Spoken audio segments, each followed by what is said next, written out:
Durante los últimos 20 días se han esfumado 6,4 billones de dólares de los mercados bursátiles mundiales. Esto equivale a la desaparición de toda la capitalización de mercado de las criptomonedas durante 3 semanas seguidas.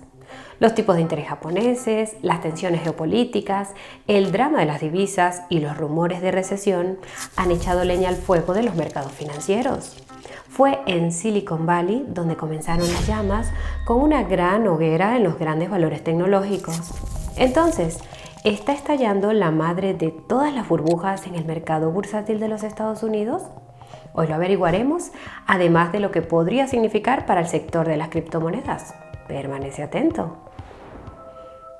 Desde que OpenAI lanzó ChatGPT en noviembre de 2022, el hype en torno a la IA ha hecho que los valores tecnológicos de los Estados Unidos suban como la espuma.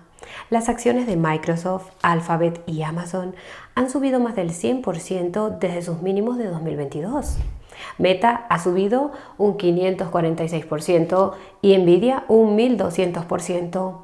Algo menos en el momento de realizar esta grabación, pero ¿quién lleva la cuenta? A estas empresas, junto con Apple y Tesla, se las conoce como las 7 magníficas y mirando sus gráficos es fácil entender por qué.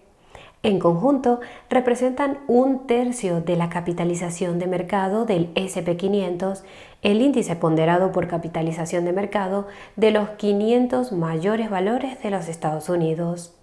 Tan dominante es este puñado de valores tecnológicos que durante los últimos 10 años, solo 6 de ellos han sido responsables del 45% del crecimiento del S&P 500. Y gracias a la popularidad de los productos de inversión pasiva que siguen al S&P 500, las 7 magníficas han creado una marea ascendente que ha arrastrado al resto del índice.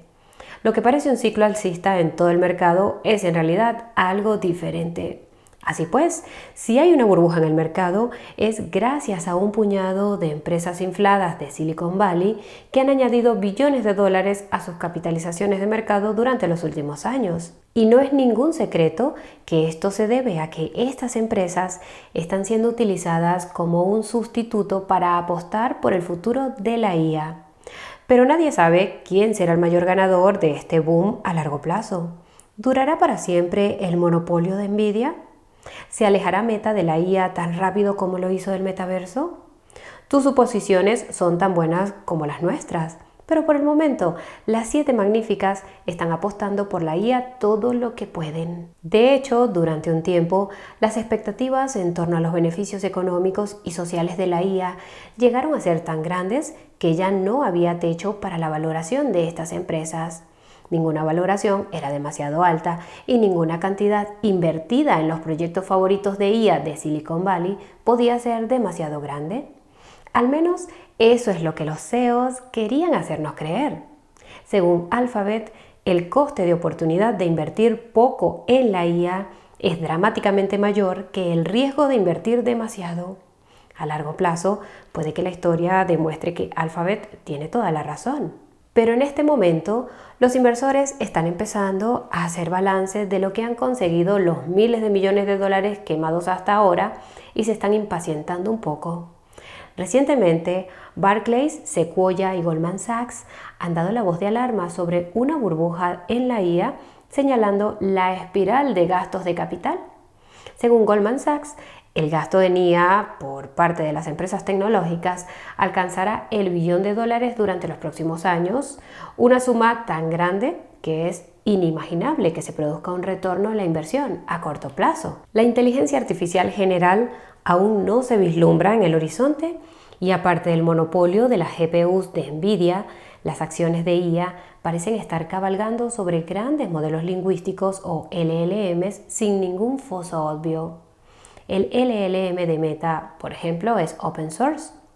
En cuanto a Alphabet, la visión general de la IA, que parece ahora sobre los resultados de búsqueda de Google, ha aconsejado en ocasiones comer piedras, utilizar gasolina para cocinar espaguetis, pegar queso con pegamento a la pizza y correr con tijeras.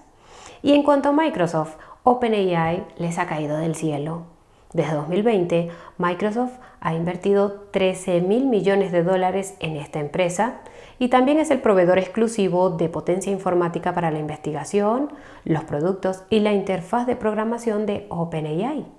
En 2023, según la CNBC, citamos, apoyándose en OpenAI, tiene el potencial de ayudar a Microsoft a invertir drásticamente su suerte en la IA, donde ha tropezado públicamente y no ha construido un negocio significativo por su cuenta. Pero este año, Apple anunció que ChatGPT se integrará en iOS y OS X, al parecer sin haber dado a OpenAI ni un céntimo ni una GPU en este caso. Probablemente esto no es a lo que se refería la CNBC cuando dijo que OpenAI invertiría drásticamente la suerte de Microsoft en el ámbito de la IA. Las empresas tecnológicas pueden meter con calzador grandes modelos lingüísticos en todos los productos que quieran, pero todavía no existe un caso de uso decisivo y mucho menos un modelo de negocio sostenible que pueda justificar los costes iniciales. El funcionamiento de ChatGPT, por ejemplo, cuesta unos $700.000 al día. Suponiendo que esto sea correcto, significa que OpenAI ha gastado $427 millones y subiendo desde su lanzamiento solo para mantenerlo encendido. ¿Y qué tenemos para demostrarlo? Las limitaciones de los LLMs son ya dolorosamente obvias para cualquiera que haya intentado hablar con uno de ellos. Han inundado Internet de tonterías generadas por la IA y en el proceso han pasado de ser una novedad a una molestia. Y por desgracia, queremos decir literalmente que se han transformado. Investigadores de Stanford y Berkeley han descubierto que tanto GPT 3.5 como GPT 4 están, citamos, empeorando sustancialmente con el tiempo. Otro investigador que dirigió un estudio en la Universidad de Oxford describió este fenómeno como hundimiento del modelo que se produce al entrenar nuevos modelos lingüísticos sobre el resultado de modelos lingüísticos anteriores. En palabras del investigador principal, Ilya Sumailov, citamos, es como un proceso repetido de imprimir y escanear la misma imagen una y otra vez. Primero imprimes la imagen, luego la escaneas, luego la vuelves a imprimir. Sigues repitiendo este proceso hasta que descubres que con el tiempo la calidad de la imagen pasa de ser estupenda a ser puro ruido, donde realmente no puedes describir nada. Y de momento, OpenAI parece más centrada en reducir costes que en mejorar sustancialmente su IA. Al menos esa es la impresión que da el giro de la empresa hacia modelos más pequeños como el nuevo GPT-4 Mini, que son más rápidos y baratos de ejecutar a costa de ser más estúpidos que los modelos GPT insignia. Desde luego, es estupendo ver un movimiento hacia la eficiencia de costes, pero no estamos seguros de quién necesitaba peor rendimiento más rápido. Por tanto, no es sorprendente ver que los inversores empiezan a rebelarse. Seguro que las 7 magníficas acabarán logrando grandes cosas con la IA. Pero este verano, las valoraciones de estas empresas alcanzaron niveles tan altos que los inversores han empezado a buscar mejoras alternativas. Tras casi 2 años de subidas constantes de los valores tecnológicos de mayor capitalización, el mercado cambió de dirección de forma drástica en julio. Durante un periodo de 20 días, la capitalización de mercado combinada de las 7 magníficas cayó una media de $125.000 millones al día. Esto supuso la eliminación de $2.6 billones del mercado bursátil. Pero curiosamente, mientras estas megaempresas empezaban a desmoronarse, las acciones estadounidenses de pequeña capitalización empezaron a repuntar y los medios de comunicación empezaron a hablar de la gran rotación de las 7 magníficas a las acciones de pequeña capitalización. ¿Y qué ocurrió? La rotación comenzó el 11 de julio después de que el Departamento de Trabajo de los Estados Unidos publicara unos datos de inflación peores de lo esperado. Esto aumentó la confianza de los traders en la perspectiva de un recorte de tipos en septiembre que, según la herramienta FedWatch del CME, tiene actualmente un 100% de probabilidades de producirse. ¿Qué significa esto? Pues bien, las 7 magníficas están sentadas sobre una montaña de cientos de miles de millones de dólares en reservas de efectivo, y esto implica que están bastante bien aisladas de las tendencias macroeconómicas como las subidas y bajadas de tipos. En todo caso, unos tipos de interés más altos podrían ser incluso mejores para ellas porque pueden permanecer sentadas sacando rentabilidad de sus reservas. Por otra parte, las empresas de menor capitalización se han visto golpeadas por los altos tipos de interés durante los 2 últimos años. Muchas de ellas no son rentables y dependen de la financiación externa. Esto significa que tienen mucha más deuda en sus balances, lo que convierte a los tipos de interés en una cuestión de vida o muerte. Esto se ha reflejado en los precios de las acciones. El Russell 2000, el índice de acciones estadounidenses de pequeña capitalización, lleva casi 2 años cotizando lateralmente. Pero ahora que se vislumbran recortes de tipos en el horizonte, las acciones de estas empresas de pequeña capitalización empiezan a parecer bastante decentes, como demuestra el reciente repunte. También en julio, las 7 magníficas empezaron a publicar las cifras de beneficios del segundo trimestre y estas resultaron ser combustible en el fuego de las cotizaciones de sus propias acciones. Y lo más sorprendente es que, a excepción de Tesla, sus beneficios ni siquiera fueron malos. Las acciones de Microsoft y Alphabet cayeron después de que ambas empresas publicaran unos beneficios del segundo trimestre mejores de lo esperado. En el caso de Alphabet, parece que el gasto, más que los beneficios, estaba en la mente de los accionistas, ya que un incremento en las ventas hizo que las acciones cayeran un 5% al publicarse el informe del segundo trimestre de la empresa. Alphabet informó de que había gastado 13.200 millones de dólares en bienes y equipos, en su mayoría para construir modelos de IA en solo 3 meses, es decir, el doble de lo que gastó en el mismo periodo en 2023. Y según la directora financiera Ruth Porat, la empresa tiene previsto mantener este ritmo de gasto durante el resto del año. En cuanto a Microsoft, los ingresos generales aumentaron un 15% interanual, pero sus servicios de computación en la nube Azure crecieron un 29% en lugar del 30% esperado.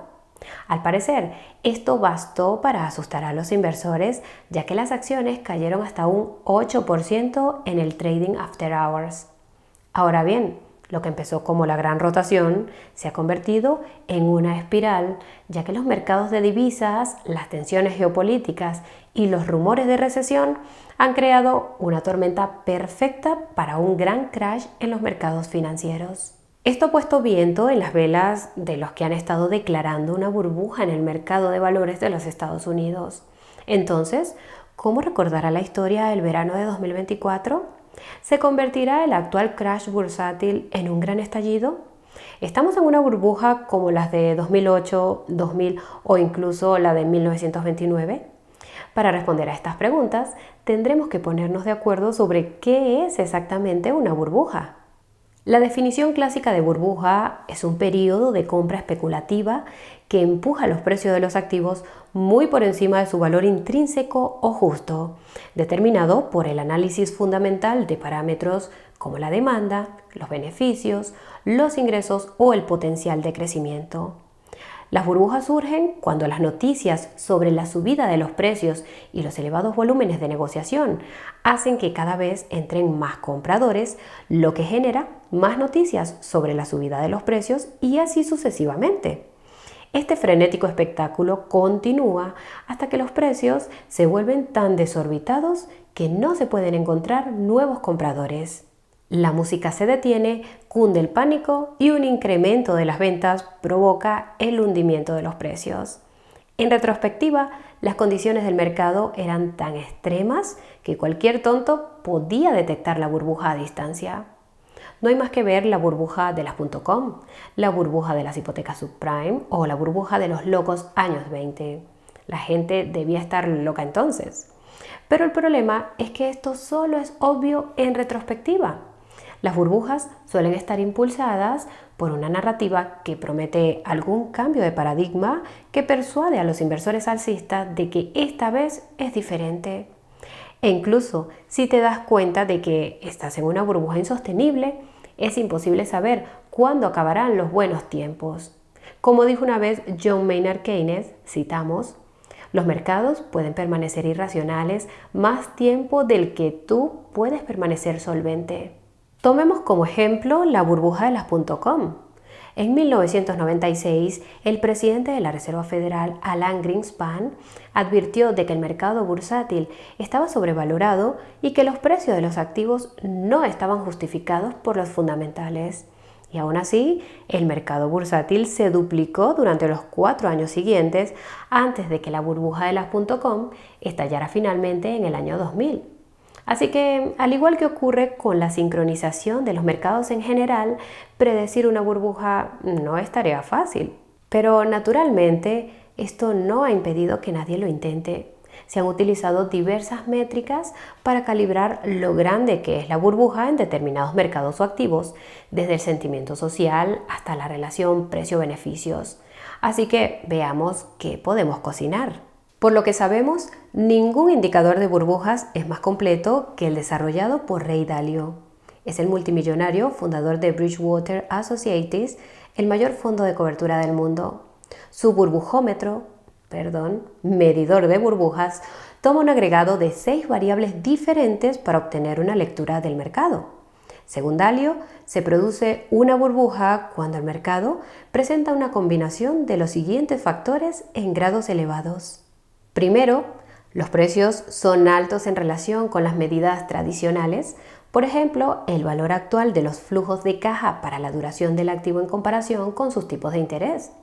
Segundo, los precios descuentan condiciones insostenibles, por ejemplo, extrapolando las tasas de crecimiento de los ingresos y beneficios pasados en una fase tardía del ciclo, cuando los límites de capacidad significan que ese crecimiento no puede mantenerse. Tercero, están entrando nuevos compradores en el mercado. Cuarto, hay un amplio sentimiento alcista. Quinto, las compras se están financiando con un elevado apalancamiento. Y sexto, los compradores, empresas, han realizado compras a plazos ampliados para apostar por subidas de precios, por ejemplo, inventarios superiores a los necesarios, compras a plazo contratadas, etc. Durante el primer trimestre, Dalio aplicó estos criterios al mercado bursátil de los Estados Unidos y a las 7 magníficas en particular, y comparó sus resultados con las lecturas históricas de burbujas pasadas. Llegó a la conclusión de que el mercado bursátil de los Estados Unidos, citamos, e incluso algunas de las partes que más han repuntado y han atraído la atención de los medios de comunicación, no parecen tener mucho aspecto de burbuja. Las condiciones del mercado, dijo literalmente, no son coherentes con las burbujas del pasado. Ahora bien, ten en cuenta que esto fue durante el primer trimestre. En aquel momento, Dalio consideraba que los precios de las acciones de las 7 magníficas eran en su conjunto justos. No obstante, siguieron subiendo durante el segundo trimestre. Así pues, echemos un vistazo a un ETF que sigue a las 7 magníficas para ver qué ha cambiado. A finales del segundo trimestre, el precio parecía estar sobrevalorado y comenzó julio con un cierre de vela semanal muy por encima de la banda superior de Bollinger. Esto resultó ser un techo local y la gran rotación comenzó poco después. 4 semanas rojas después, el precio se está acercando a la media móvil por primera vez desde abril. Probablemente esté por debajo de ella cuando veas este vídeo. Así que, según la primera medida de Dalio, diríamos que los precios no están peligrosamente altos en este momento. Lo siguiente, ¿están los precios descontando condiciones insostenibles? Durante el primer trimestre, Dalio dijo que no. Las 7 magníficas estaban caras, pero no en territorio de burbuja. Esto, dijo, tenía en cuenta las relaciones precio-beneficios que ya habían previsto un crecimiento de los beneficios bastante elevado. Como hemos visto antes, a partir de los datos de beneficios disponibles, las 7 magníficas menos Tesla están superando las estimaciones de beneficios. Esto sugiere que la opinión de Dalio sigue siendo válida en este momento. En cuanto al sentimiento, Dalio concluyó que los inversores eran optimistas respecto a la IA, lo que no es ninguna sorpresa, y es probable que esto siga siendo cierto en un sentido amplio. Pero dado que el tema de moda del tercer trimestre hasta ahora es la gran rotación, no diríamos que hay un amplio sentimiento alcista en torno a las 7 magníficas, sino todo lo contrario. Sobre la cuestión de la entrada de nuevos compradores en el mercado, el juicio de Dalios sobre el primer trimestre fue, citamos, no especialmente preocupante. El volumen de negociación aumentó moderadamente durante el segundo trimestre y luego casi se triplicó de junio a julio. Una vez más, esta fue la liquidación de la gran rotación y no hay indicios de que se esté produciendo un incremento en el FOMO de nuevos compradores en el mercado. Para juzgar el nivel de las compras financiadas por un elevado apalancamiento, Dalio señaló que la deuda de los hogares de los Estados Unidos se acercaba a mínimo de 10 años durante el primer trimestre. Si observamos el mismo gráfico en el tercer trimestre, esto sigue siendo así. La última pregunta de Dalio se refiere a hasta qué punto los compradores están realizando compras a plazos excepcionalmente prolongadas. En otras palabras, son demasiado optimistas al extrapolar la demanda actual a un fuerte crecimiento de la demanda en el futuro. Durante el primer trimestre, los gastos de capital de las 7 magníficas alcanzaron máximos históricos, tanto en relación con sus propias ventas como en porcentaje de la economía, lo que indica que las compras a futuro eran realmente caras, pero no llegaban a los niveles de una burbuja. Las exorbitantes cifras de inversiones realizadas en la reciente temporada de resultados sugieren que esta medida sigue estando cara incluso en territorio de burbuja. La gran rotación y el posterior crash de los mercados financieros mundiales han restado mucha fuerza a las 7 magníficas. Por ello, no creemos que el mercado bursátil de los Estados Unidos esté mucho más en territorio de burbuja que durante el primer trimestre. Y basándonos en las medidas de Ray Dalio de entonces, podemos deducir que el mercado actual no está en una burbuja. Por desgracia, en cuanto a la inversión, no hay lugar para la certeza, así que, por supuesto, lo que estamos presenciando ahora puede ser solo el primer tramo de una caída mucho más pronunciada. No obstante, en este momento se parece mucho más a una corrección del mercado bursátil agravada por las tensiones geopolíticas y la reversión del carry trade del yen en los mercados de divisas. Entonces, ¿qué significa esto para las criptomonedas? Pues bien, las criptomonedas pueden estar débilmente correlacionadas con las acciones en la actualidad, pero si estalla una burbuja entre las grandes empresas, no serían buenas noticias para nadie. En el momento de realizar esta grabación, los mercados gritan de miedo, pero francamente, una corrección del mercado bursátil era necesaria. Cuanto más tiempo suban las 7 magníficas sin retroceder, más cerca estaremos de la locura y de un peligroso ciclo de FOMO. En cuanto a la gran rotación, debemos recordar que fue provocada por las crecientes expectativas de un recorte de tipos en septiembre. Mientras que los datos de inflación del 11 de julio resultaron ser malas noticias para los sobrevalorados valores tecnológicos megacapitalizados, BTC rebotó un 9% durante la semana siguiente. Desde entonces, ha habido muchas ventas y recortes. El sentimiento es bastante preocupante, por no decir otra cosa, pero momentos como este son la prueba definitiva de la convicción. Si tienes criptomonedas, es un buen momento para reflexionar sobre tu tesis de inversión, cómo sería la invalidación de esa tesis y cómo responderías a los distintos movimientos del mercado. Hagas lo que hagas, mantén la cabeza fría y no te dejes vencer por el miedo, la codicia o el apalancamiento. Y hasta aquí el vídeo de hoy. Si tienes otra opinión sobre el argumento de si hay o no burbuja, dinos qué piensas y por qué. Dale al botón de me gusta si estás deseando que bajen los tipos de interés y de paso asegúrate de que estás suscrito y de que también tienes activadas las notificaciones. Así serás el primero en ver nuestro próximo vídeo. Como siempre, gracias por acompañarnos hasta el final. Nos vemos muy pronto. Chao, chao.